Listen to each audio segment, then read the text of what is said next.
The United States has suffered the indignity of invasion only rarely in its history. During the War of 1812, British troops overran Washington, D.C. and actually set fire to the White House. But for more than a century, no one else dared to trespass until the morning of December 7th, 1941. In the end, Japan paid dearly for its ambition, and American armed forces avenged their shame at being caught unawares. With the end of World War II, the Soviet Union emerged as America's most threatening adversary. The Soviet detonation of an atomic bomb in 1949 and the sheer size of its armed forces kept the United States military in a perennial state of alert. In July of 1952, during the administration of Harry Truman, Washington, D.C. appeared to be the target of airborne intruders. But the prowlers weren't Soviet fighter planes. They seemed to be UFOs. Perhaps the most important sighting of all time was the so-called Washington merry-go-round. On 2 weekends in 1952, July 19 and 20, and July 26 and 27, UFOs were tracked by radar and seen by numerous individuals over Washington, D.C. and its environs. People at Andrews Air Force Base and at Washington National Airport went outside and could actually see objects in the sky that matched positions of blips on the radar scopes. And the net result of it was, for a couple days there, UFOs seemed to have had their way over the skies of Washington. On the third day of the sightings, as operators tracked the mysterious signals, curiosity suddenly turned to panic. The objects were heading toward the prohibited airspace over the Capitol and the White House itself. The Pentagon ordered jets from an airbase in Delaware to intercept the intruders. Al Chop was the Air Force's civilian spokesman on UFO issues. He was called to the radar room at Washington National as the dramatic incident unfolded. We were observing about 4 or 5 known flights and about 12 to 14 UFOs. And we saw the flight coming in from Delaware. We could see them on the radar scope, and the moment they came on the scope, all the UFOs disappeared. The fighter planes patrolled the empty skies for some 20 minutes, but there was nothing to intercept. However, when the jets returned to base, the UFOs promptly reappeared on radar. And then when they came back, after the interceptors left, the fact that they immediately came back on the scope, I was very apprehensive.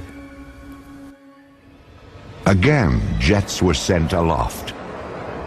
One pilot reported seeing the UFOs, which he described as blue and white lights. Then he reported that they were closing in. We could also see them on the radar scope, and we could see his return and the unknowns grouping around him. And he said, "They're all around me." And then he said later on, "What shall I do?" Well, what could we tell him?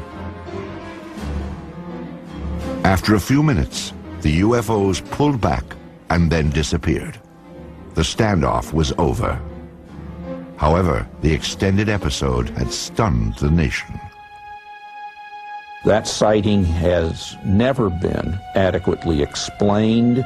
Because it happened in Washington, D.C., it alerted everybody right on up to the President of the United States and caused a national press conference by the Chief of Intelligence of the Air Force to try to calm everybody down.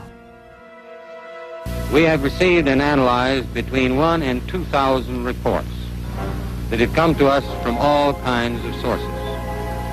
Of this great mass of reports, we have, as of date, come to only one firm conclusion, and that is that it does not contain any pattern of purpose or of consistency that we can relate to any conceivable threat to the United States. General Sanford went on to explain that the sightings were merely an atmospheric anomaly, an inversion layer. Radar signals had bounced off this layer and picked up ground images of cars and buildings. Somehow, experienced radar operators at 3 different locations had misidentified them as UFOs. The press dutifully took down the story. They bought the explanations. It was still standard practice, and it was for many years, to accept whatever the government said about flying saucers, no matter how foolish it was when you looked at it carefully. The people at Washington National Airport and at Andrews were expert radar people and personnel. They'd been there for many, many years and could easily differentiate between ground clutter and true metallic objects. I mean, if they couldn't, they shouldn't have been radar operators. The senior radar air traffic controller at Washington National Airport, Harry Barnes, wrote his own account of the so-called Washington merry-go-round. He describes the objects as making right-angle turns, as hovering, as reversing their course and moving back upon their path. One radar tracked the objects as moving at approximately 7,000 miles per hour. He had never seen objects maneuver like this in his years of being over a radar scope. He didn't know what they were.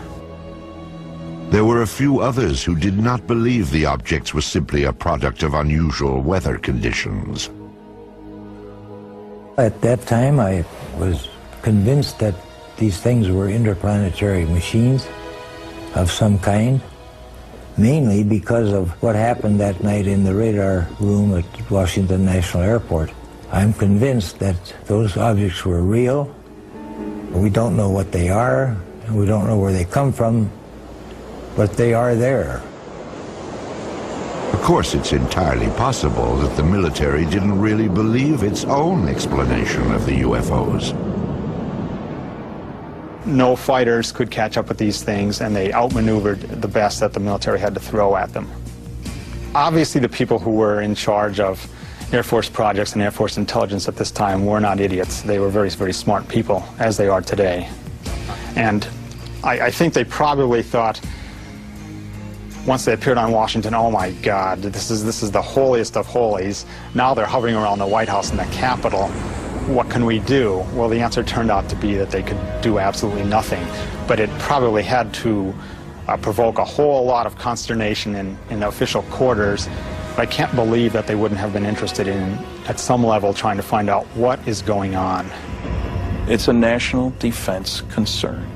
There was a technical report that said it's the most classified subject in the United States, even more so than the H-bomb. That's going pretty far. That's taking it very seriously. In the decades after the Washington National incident, aerial sightings were reported more frequently and all across the country. Some episodes were even recorded on tape. Dark 05, 327.1, 327.